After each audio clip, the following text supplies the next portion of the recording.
If you love watching movies outside and you have a hard time finding the perfect screen solution, maybe putting a bed sheet up and the wind blows it, you're going to want to invest in one of these screens.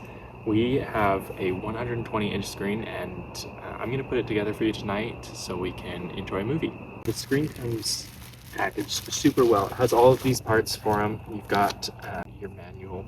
It tells you exactly how to get this screen set up, and there's actually a few different ways to get the screen set up. You have your base plates, which are standard for just those edges of the screen. But then you have two different options. You have stakes that go into the grass or into the ground, and then you also have the option of sandbags. They give you 4 sandbags. So wherever you're trying to set up this screen, whether it's just on concrete and you can just use these, or in the grass, you can use those stakes, or even as even more reinforcement, you can fill up the sandbags that are provided. So lots of different options. You've got that pure white screen, so the movies that you're watching on here are going to be super crisp. They're not going to have a yellow hue from maybe an old bed sheet or something like that. You've got premium quality.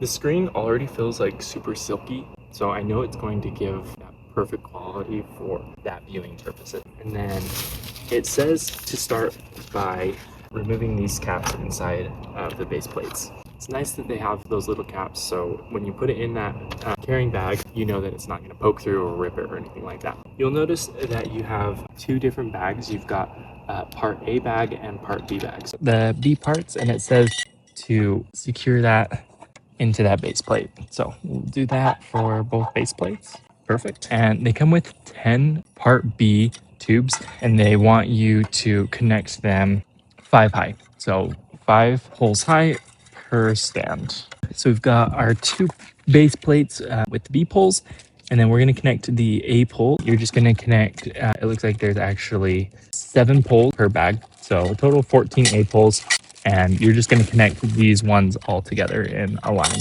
Now, for each B part and A part, there are end poles, so you do have to be aware of that. They are not going to be threaded on the edges, and that's going to help for hanging up the screen. So just a difference, I don't know if you can tell, but this is going to be an edge pole because it doesn't have the threads on this end, but this is going to be a pole that's just in the middle. Now that we've got both of those attached, it's time to thread it through the screen. And this screen is actually really nice. It's because it's a kind of a microfiber material, it does stretch a little bit. And then we'll go ahead and feed it through the bottom. So you are going to need to take this whole base plate and thread it up through the edge, and you can obviously take it off the base plate if you're finding it a little bit hard to balance it, but it's not too hard. If you lay this screen out flat, then you can just take that base plate and feed it up through those edge sleeves. With it being on the ground, it's a lot easier to make that elbow connection. If maybe it's a little too tall for you, then we're gonna just come over and get this other connection. All right, and then back, just those final pieces. These are gonna be connecting the bottom of your screen to that final vertical stand. Click that in, and it just snaps right in right there. And same one over here. Now, the screen in our case is pretty much done because it's not a windy night, because it's not going to be staked into the ground. It's on concrete right here. We're not going to fill up those sandbags, and we don't need to use these spikes that go into the ground. But it's really nice that we have these. Connect them down to the ground, and then you'll notice that there's a gap up here in these top corners. So that string is going to go from the spike on the ground all the way up in here, and then you're going to wrap it around just a couple of times and feed it back through the backside, kind of triangle support. Let's go ahead and hook up our projector, and we'll show you the quality of the screen.